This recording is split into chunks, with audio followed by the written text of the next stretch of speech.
Feliz Día de la Madre a todas las madres. Las apreciamos, las queremos. Les damos las gracias por su inversión en nuestras vidas. Nos hiciste niños, tus hijos y tus hijas. Pero son madres gracias a nosotros. Pastor Sean no sabe de esto, pero tengo los 10 mandamientos de mamá. Sí, los 10 mandamientos de las madres.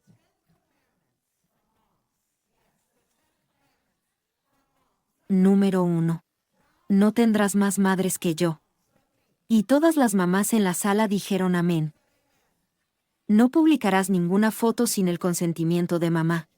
Te llamaré culpable por no usar filtros. Jamás jurarás sobre la tumba de mamá. Yo volveré. Y te perseguiré. Ahora recuerda celebrar el Día de la Madre. Tráeme mis flores favoritas. Recuerden. Recuerden, niños, honren a su madre con muchos regalos. Se aceptan también tarjetas de regalo. No matarás, ni darás la mano, ni discutirás con tus hermanos. Muy bien, hijos e hijas, pónganse a trabajar en ello. Confiarás todos tus planes en el Señor, y Él les hará florecer en la vida. No robarás el dinero de la mesada de tus hermanos ni su ropa. Y tampoco la ropa de mamá. No darás falso testimonio porque soy tu madre. Y finalmente, no codiciarás la atención de tus hermanos en Navidad, porque los quiero a todos por igual.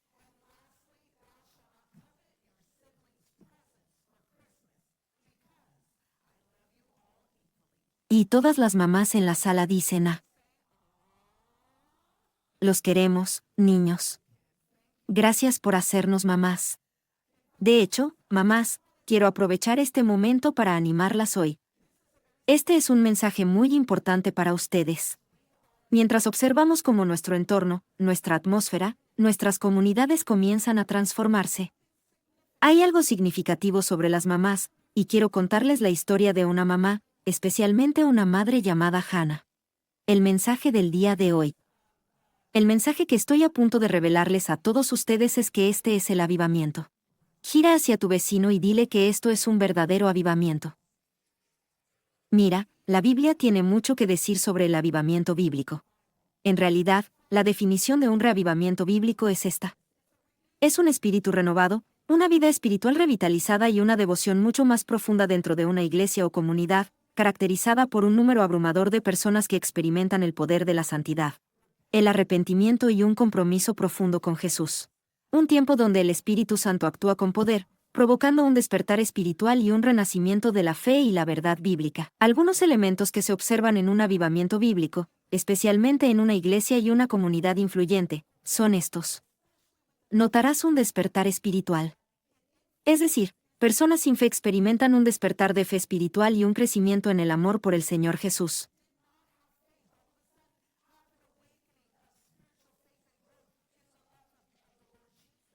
Tendrán un nuevo o renovado compromiso y devoción al Señor. Esto impactará a las masas de manera significativa. De hecho, ya está teniendo un impacto aquí en Fellowship Church. Créanlo o no, comunidades y naciones experimentarán un profundo arrepentimiento, seguido por una vida de santidad y purificación, siendo puros ante el Señor. Especialmente mientras esperamos su segunda venida, hay un aumento notable en la oración y la adoración. Y aquí en la iglesia, estamos experimentando un hambre más profunda, una devoción renovada y una vida de oración en honor a Dios. Verás, esto es un avivamiento que está entrando en una época poco común. En el tiempo en que Samuel nació, en las primeras páginas de 1 Samuel, estaban las últimas de jueces. Los jueces finales eran quienes hablarían por Dios. Y en el horizonte, o en la cola de esa historia, Ruth entraría en el ámbito de la narración del pueblo judío. Pero junto a Ruth, tenemos la historia del profeta Samuel que comienza a surgir y desarrollarse en esa cultura.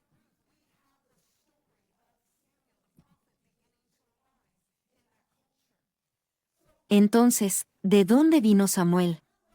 ¿Dónde nació este profeta, o dónde se movió en su liderazgo? Y me gustaría decir esto, que fue a través de la vida de Elcana, su padre, quien también era el esposo de Penina y Ana. Y así Penina fue la primera esposa. Penina tuvo hijos. Penina disfrutó durante este tiempo de hambruna, una vida de familia, de crecimiento. Pero, a pesar de que ella lo tenía todo, estaba muy oscura en el interior de su vida. Ella lanzaba insultos a Ana, quien no tenía hijos. Así te muestra cómo es realmente una chica mala. De hecho, al observar a Ana, ella parecía muy recatada y tranquila. Sin embargo, al mismo tiempo, experimentaba una profunda angustia, un dolor intenso de querer y desear formar su propia familia. En este contexto, ella crecería en su amor y devoción, no solo hacia Dios, sino también hacia su desesperada inspiración. Era una esposa a quien Elcana amaba, y su deseo ferviente de tener su propia familia la impulsaba a arrodillarse en oración. Y ahora, podemos ver a Samuel en el horizonte. Samuel fue la respuesta a la ferviente oración de Ana. Así que, no solo estamos observando este inusual periodo con estos personajes en las primeras páginas de Primero de Samuel. Muchos de nosotros no comprendemos que cuando hay algo que anhelamos con desesperación y está fuera de nuestro alcance, el deseo se intensifica aún más para conseguirlo. Para Ana, era un deseo enorme tener su propia familia. Para Ana, era implorar a Dios. Y Dios usaría su ferviente deseo. Usaría su profunda devoción a Él para llevarla a un escenario milagroso, con el fin de que toda una generación volviera a Dios. Y cuando sus oraciones finalmente fueron escuchadas, nació el joven Samuel, y ella lo dedicó al servicio de Dios durante todos los días de su vida. Entonces, ¿qué era lo común en esta generación? Ana lo era. Bueno, lo que realmente era común era esto. Era la ausencia de liderazgo. Una falta de liderazgo. Primer libro de Samuel, capítulo 2, versículos 12 a 17. Lo leemos en las Escrituras, dice así: los hijos de Elí eran perversos. En otras palabras, eran malos hermanos. No conocían a Dios ni les importaban las costumbres sacerdotales del pueblo.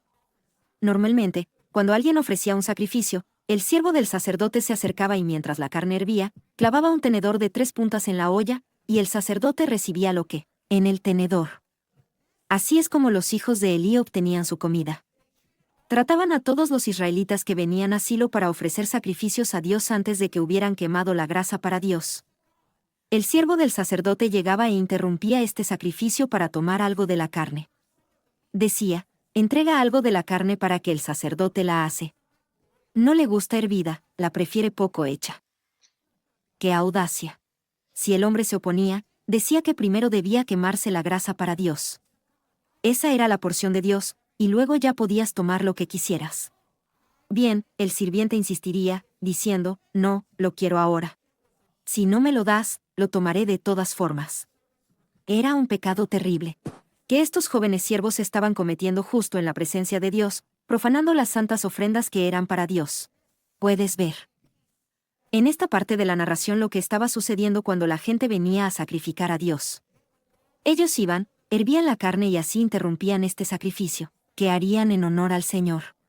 Así que Elí, los hijos del sacerdote estaban acostumbrados a exigir ofrendas sagradas y a profanar cosas santas. Cosas sagradas que estaban dedicadas a Dios. Y Elí lo ignoró. Simplemente asumió que con el tiempo se resolvería por sí mismo. Y Elí fue lento en responder para disciplinar a sus hijos, debido a la falta de honor en la casa de Dios y en el tabernáculo de Dios. La segunda cosa que observamos en cuanto al tiempo poco común en el que el pueblo judío estaba caminando, era esta falta de honor hacia Dios. ¿No es interesante que esto sea un espejo de nuestra propia cultura hoy en día? 1 Samuel, capítulo 2, versículos 27 a 30, dice esto. Un hombre de Dios vino a Elí y dijo: esto es lo que el Señor dice.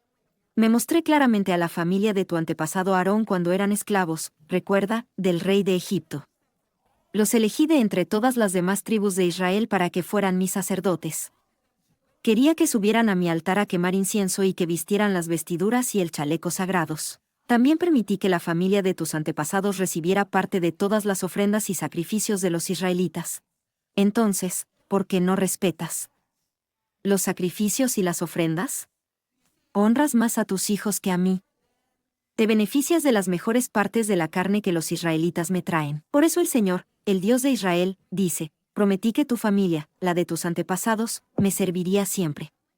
Pero ahora, el Señor dice, esto debe parar.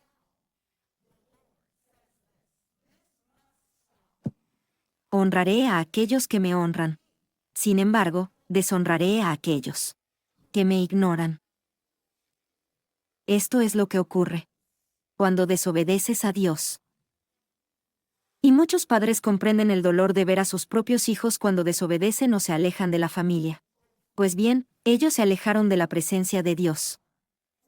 Esta es una acción fuerte de castigo y disciplina de Dios hacia Elí y sus hijos desobedientes. No eran solamente los hijos los que estaban siendo desobedientes. Fue Elí, y también su padre. Ellos ignoraron a Dios en lo que él consideraba su lugar más santo. Cosas sagradas. Objetos sagrados, ofrendas sagradas. Lo siguiente que observamos en el ambiente es esto: la ausencia de la voz de Dios. Sé que muchos de nosotros aquí en esta sala, a menudo podemos dar testimonio de nuestra propia historia sobre lo lejos que nos hemos alejado de Dios, porque podíamos sentir que su susurro, su voz se desvanece en nuestras vidas. Primero de Samuel, capítulo 3, versículo 1, nos dice esto. Mientras tanto, el niño Samuel servía al Señor asistiendo al sacerdote Elí. Ahora bien, en aquellos días, los mensajes del Señor eran muy raros. Y las visiones eran bastante infrecuentes. Verán, cuando los líderes espirituales deshonran al Señor y no se aplica disciplina espiritual, la gente crece en su apatía. Crecen en dureza de corazón. Crecen en estar distantes de escuchar la voz de Dios, y muestran una falta de honor hacia Dios.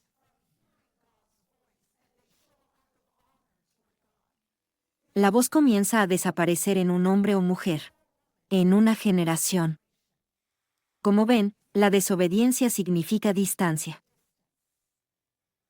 Mientras que la obediencia significa cercanía a Dios. Finalmente, veremos esto. Hay falta de honor hacia Dios en la próxima generación. Y lo vemos. Lo vimos en las Escrituras, Jueces capítulo 2, versos 10 al 11. Después que los jueces pasaron, viste el ambiente de la gente que crecía en esa generación. Y comienza aquí, dice esto. Después de que esas personas fallecieron, sus hijos crecieron sin conocer al Señor ni lo que había hecho por Israel. Por lo tanto, hicieron lo que el Señor había dicho que era incorrecto. En resumen, las personas harán lo que deseen hacer. Cuando son desobedientes a Dios, son desobedientes hacia todo lo demás. No van a permitir que la voz de Dios tenga autoridad alguna para influir en sus vidas. Y así, harán lo que quieran, sin restricciones, sin filtros, sin obstáculos. De manera impasible. En resumen, harán lo que desean y serán contrarios a Dios. Entonces, ¿cuáles son los ingredientes del avivamiento? Agárrense, amigos. Díganle a su vecino, agárrense. Lo mejor está por venir. Verán, en primer lugar, algunos ingredientes del avivamiento son estos. La voz de Dios será rara. Hay ausencia. 1 Samuel, capítulo 3, versículo 1. Dice esto. Mientras tanto, el pequeño Samuel servía al Señor ayudando a Elí. En esos tiempos, los mensajes del Señor eran muy raros y las visiones eran bastante poco comunes. Dios no hablaba a menudo. Dios no estaba compartiendo su voz con cualquiera. Es un día triste cuando una generación pierde el hambre de escuchar a Dios hablándote, guiándote y conduciéndote. Cuando no te interesa su voz, su susurro se hace más tenue. Y número 2. ¿Ves esto? Dios no le habló a Elí. En realidad, le habló a Samuel. Pasó por alto a toda una generación de hombres para involucrar a los niños. Y estoy aquí para decirte, mamá, en este día, muchos de ustedes, hijos e hijas en esta sala, lo más grande que podrías hacer es perseguir a Dios con todo tu corazón, toda tu alma, toda tu mente y toda tu fuerza. El deseo más profundo del corazón de su madre es ver a sus hijos servir al Señor con todo el corazón.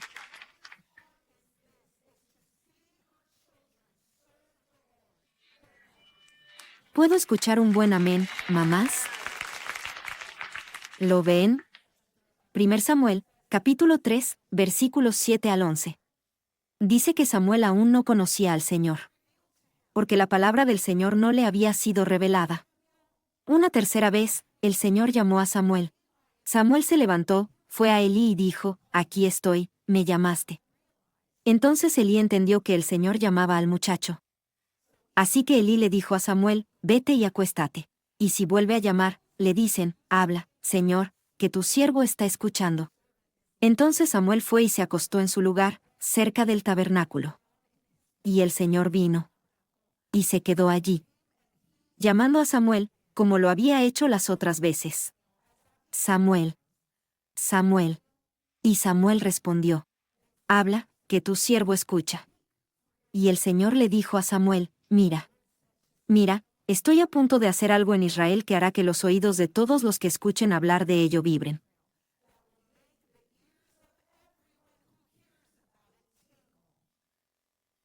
Verás, el Señor estaba buscando a Samuel.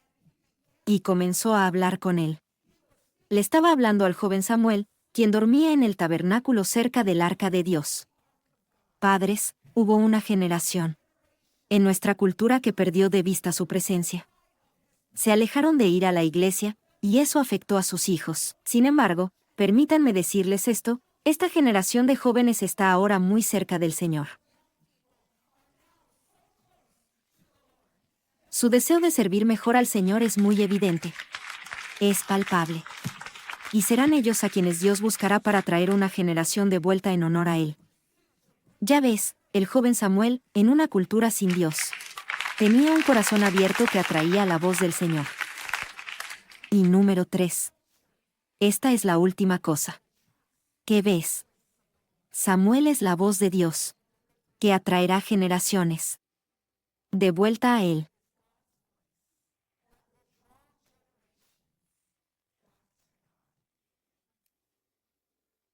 El primer libro de Samuel, en el capítulo 3, versículos 19 al 21, nos dice lo siguiente.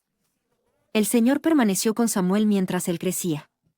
No permitió que ninguno de los mensajes que Samuel daba dejara de cumplirse. Así, todo el pueblo de Israel, desde Dan, ubicado en el norte, hasta Beerseba, en el sur de Israel, reconocía que Samuel era un verdadero profeta del Señor. Además, el Señor continuó manifestándose en Silo, y se reveló a Samuel a través de su palabra.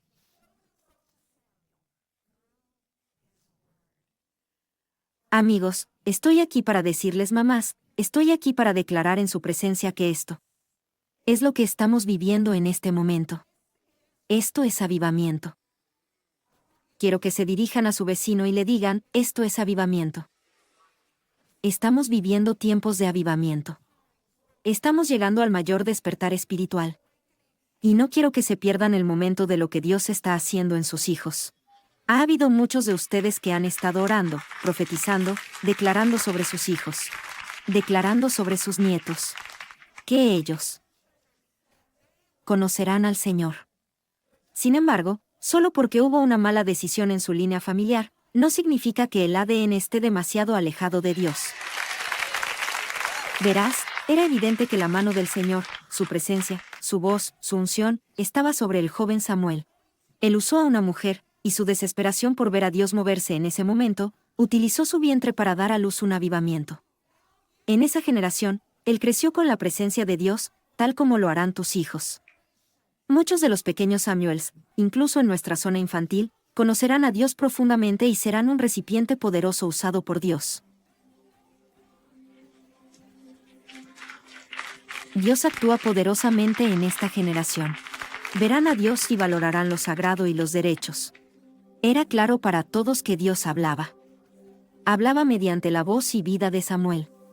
Y ustedes, niños, hijos e hijas, son la generación elegida por Dios para traer la presencia del Señor a nuestro tiempo. No se lo pierdan. No pierdas tu disposición y deseo de buscar a Dios. Tú eres el renacer que esperábamos. Y todo el pueblo de Dios dijo: Amén. Amén. Ahora, inclinemos la cabeza y cerremos los ojos.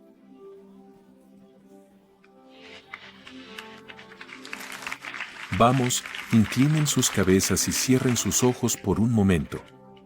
Tal vez estén en esta sala hoy y se sientan distantes de Dios, se sienten lejos de Dios. Tal vez no han experimentado su presencia en un tiempo. Y mientras están hablando acerca del avivamiento, es casi como si tu corazón saltara de tu pecho porque deseas una relación íntima con Jesús. La Biblia dice que cualquiera que cree en su corazón y confiesa con su boca, en ese momento, es salvo.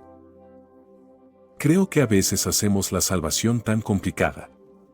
Pensamos que es este proceso de 10 pasos para llegar a Dios, cuando en realidad Dios vino a nosotros.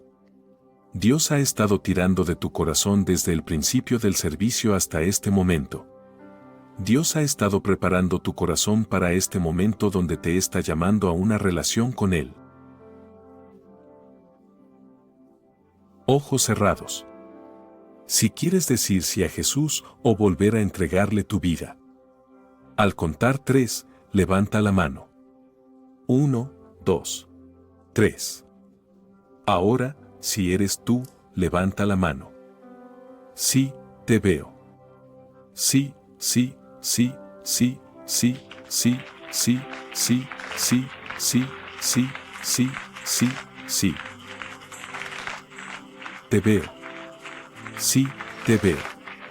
Y te veo por allí. Vamos, un aplauso para quienes dijeron sí a Jesús. Jesús te ama más de lo que imaginas. No hay pecado tan grande que su amor no supere. Con la cabeza inclinada y los ojos cerrados, oremos esta oración, pero hazla tuya. Di Dios. Oremos juntos. Di Dios. Gracias por enviar a tu Hijo para vivir, morir y resucitar. Señor, creo. Señor, reconozco. Y confieso que tú eres mi Señor y Salvador. En nombre de Jesús, todos dijeron. Amén. Aplaudamos a quienes dijeron sí a Jesús. Es la mejor decisión. Algo que nuestro pastor siempre dice, nadie batea un home run y no corre a la base. Si levantaste la mano y dijiste sí a Jesús, pasa por nuestro centro de información en el lobby. Nos encantaría darte una Biblia y ayudarte a crecer. Pero antes de irse, ¿pueden sacar sus teléfonos rápido? Busquen un punto en el respaldo frente a ustedes, tóquenlo y llenen la tarjeta de conexión ahí. Es la mejor manera de mantenernos conectados aquí en la iglesia. Por favor, llenen la tarjeta de conexión. Si hoy desean dar, recuerden que no exigimos. Oren, consulten a Dios y hagan lo que sientan. Hay varias formas de dar en las pantallas laterales. No habrá actividades para jóvenes esta noche, así que celebren con su mamá. Los queremos. Nos vemos aquí la próxima semana. Hay una cabina de fotos en el vestíbulo, tómense una foto con su mamá. Es un gran día para celebrar a sus madres.